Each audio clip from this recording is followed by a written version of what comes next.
माझे मित्र माननीय गुलाबरावजी पाटील साहेब, आपल्या मतदारसंघाचे आमदार आणि आपल्या सर्वांचा जीव का प्राण माननीय अब्दुल सत्तार साहेब, सिल्लोडचे नगराध्यक्ष समीर भैया, मंचावर उपस्थित ज्यांच्यासाठी आपण एकत्र जमलो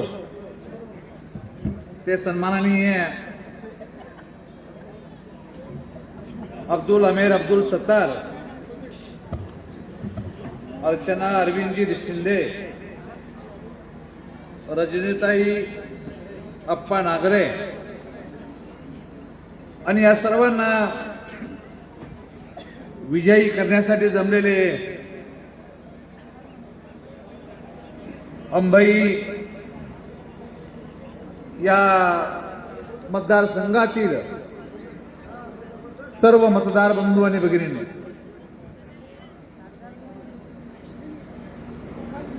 खरं तर वादळ येत असतात, वादळ जात असतात, पण अंबईमध्ये किंवा या मातीमध्ये आज जे तुफान या ठिकाणी आलेले आपल्या माध्यमातून, हे तुफान विजयाच्या दिशेने तर घेऊन जाणारच आहे, परंतु जिल्हा परिषदेच्या इतिहासामध्ये एक वेगळा इतिहास या मतदारसंघामध्ये निर्माण होणार आहे. मला खात्री आहे पुढचे कोणी का असत नाही, पण सत्तार साहेबांच्या नेतृत्वामध्ये सर्व पार्ट्यांचं डिपॉझिट जप्त होणार आहे. कारण की एक तरुण नेतृत्व,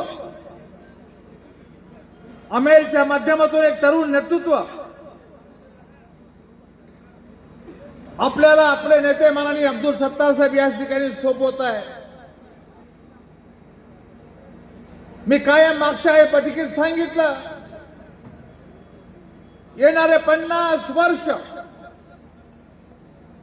हा तरुण तुमच्या सुखादुःखाची काळजी घेणार आहे. काही माणसं चेहऱ्यावरून ओळखली जातात, आमेर त्यातला एक आहे. आमेरकडे पाहिल्यानंतर निश्चितपणे मनामध्ये जे भाव निर्माण होतात की हा नेता तयार होणारा अत्यंत संयमी नेता असणार आहे, अत्यंत अभ्यासू नेता या ठिकाणी असणार आहे, उच्च शिक्षित तर आहेच आहे, वकील पेशाने जरी असला तरी इथून पुढच्या कालखंडामध्ये ऑपरेशनचं काम करणार आहे. अनेक ऑपरेशन बापाने तर केलेच केले. आमेर आणि समीर हे दोघंही इथून पुढच्या कालखंडामध्ये ऑपरेशन करणार आहे. माझी समीरला आणि आमिरला विनंती आहे, अरे बाबा आम्हाला काय काम तो दोघा जणाला मित्राला, आम्ही इतक्या लवकर रिटायर होणार नाही. अध्यक्ष साहेब, आम्ही एवढ्या लवकर रिटायर होणारे माणसं नाहीयेत, पण आमच्या डोळ्यात देखत आमची मुलं योग्य पद्धतीने जनसेवा करत असतील, तो वडील म्हणून आणि काका म्हणून जो आनंद आम्हाला मिळतो तो निश्चितपणे कोणत्याही शब्दामध्ये मोजण्यासारखा नाही. आज इथल्या गर्दीकडे बघितल्यानंतर एक वेगळ्या प्रकारचा विश्वास आमच्या मनामध्ये निर्माण झालेला आहे. मी गेले 40 वर्ष आमदार आहे, पण या 40 वर्षामध्ये मी अनेक जिल्हा परिषदेच्या निवडणुकीला समोर गेलो. माझ्या आयुष्यामध्ये अशा प्रकारची सभा जिल्हा परिषदेची मी पाहिलीच नाही. त्यामुळेच म्हणतो मी की समीरच्या सभेला आलो होतो, प्रचंड गर्दी होती त्या सभेला, आणि त्यावेळेस मी सांगितलं होतं की 25,000च्या मताधिक्याने समीर विजय होणार आहे, आणि ते सुद्धा खरं ठरलं. आजही पुन्हा सांगतो की महाराष्ट्रामध्ये सर्वात जास्त मताने विजय होणारा कोणता जर असेल तो अब्दुल सत्तार या ठिकाणी असणार आहे. मला तुम्हाला सांगितलं पाहिजे बंधू भगिनींनो, ही निवडणूक विकासाची दिशा ठरवणारी आहे, विकासाला मार्ग दाखवणारी आहे. नवीन नेतृत्व तर निर्माण करतो आपण, तो माननीय सत्तार साहेबांच्या नेतृत्वामध्ये या संपूर्ण सिल्लोड शेवगाव मतदारसंघाचा चेहरा मोहरा बदलू लागलेला. राज्यातल्या 288 आमदारांपैकी सर्व आमदारांना कुतूहल आहे की अब्दुल सत्तार आपल्या मतदारसंघामध्ये एवढी कामं कशी करू शकतो. 25,000 कोटीचा निधी गेल्या 3 वर्षामध्ये माननीय सत्तार साहेबांनी या मतदारसंघासाठी या ठिकाणी आणलेला आहे. महाराष्ट्राच्या 288 आमदारांमध्ये एकही आमदार नाही की ज्याच्या वाट्याला 25,000 कोटी या ठिकाणी आले. विकासाच्या तर गप्पा पुढच्या लोकांनी करायच्याच नाही, विकासावर ते बोलू शकत नाहीत. पाय ठेवेल तिथं विकास आहे, पाय ठेवेल तिथं काम आहे.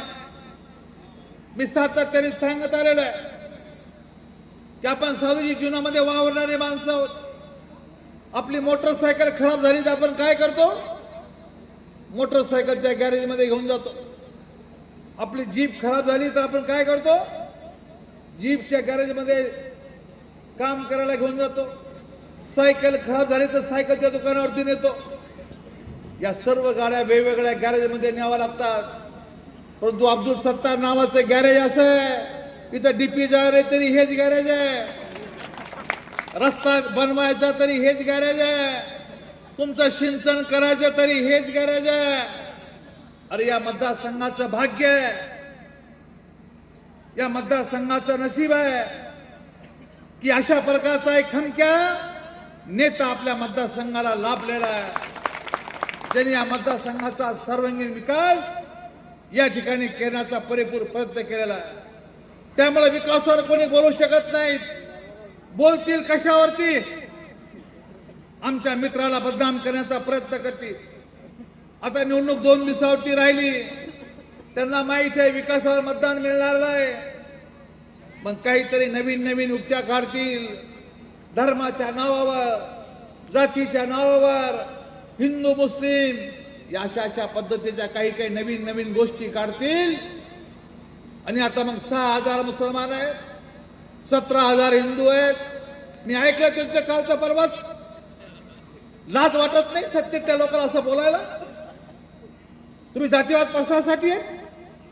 तुम्ही घटनेला धरून शपथ खाल्लेली आहे की कोणत्याही जातीबद्दल कोणत्याही धर्माबद्दल द्वेष बाळगणार नाही, तरी अशा प्रकारचे वक्तव्य मंत्र्याकडून होतात.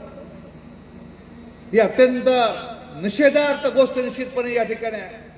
मला आपल्याला सांगितलं पाहिजे बंधू भगिनींनो, अब्दुल सत्तारची बरोबर तुम्ही काय करू शकणार आहे? नक्त्या तुम्ही ती बरोबरी करू शकणार नाही अब्दुल सत्तारची.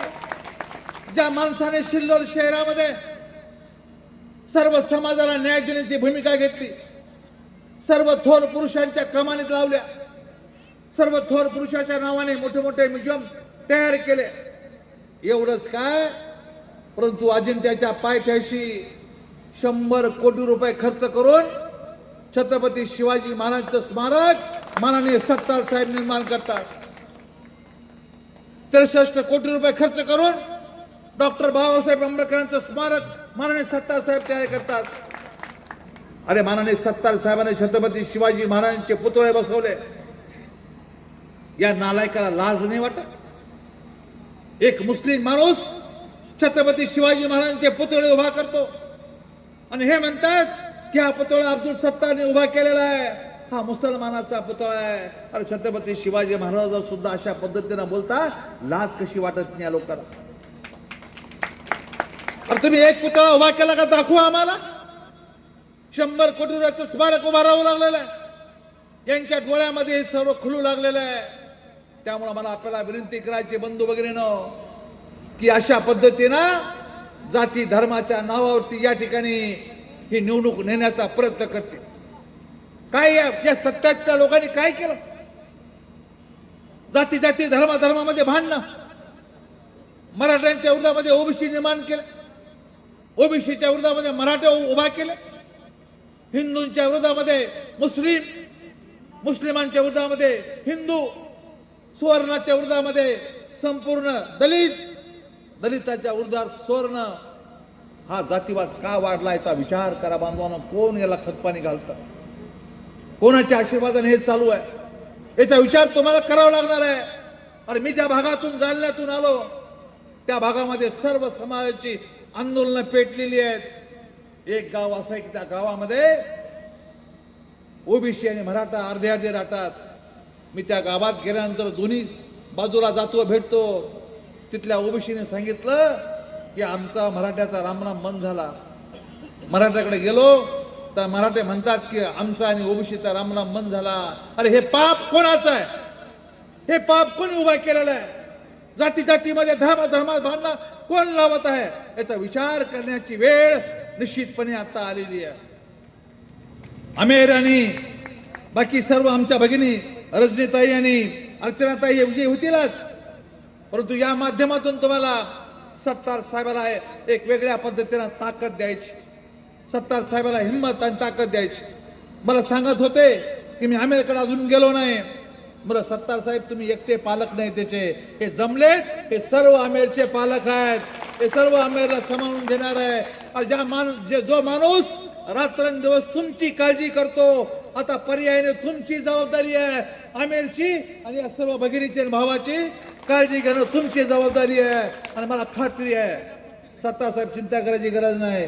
मला खात्री आहे की निश्चितपणे मी ज्या सांगितल्या पद्धतीनं महाराष्ट्रामध्ये एक वेगळा इतिहास आपला हा गण या ठिकाणी निर्माण करेल. आपण सर्वांनी धनुष्यबाणाला मतदान करावं एवढं आव्हान करतो. मला एका लग्नाला जाणं असल्यामुळं इथून परवानगी इथून जातो. जय हिंद, जय महाराष्ट्र, धन्यवाद.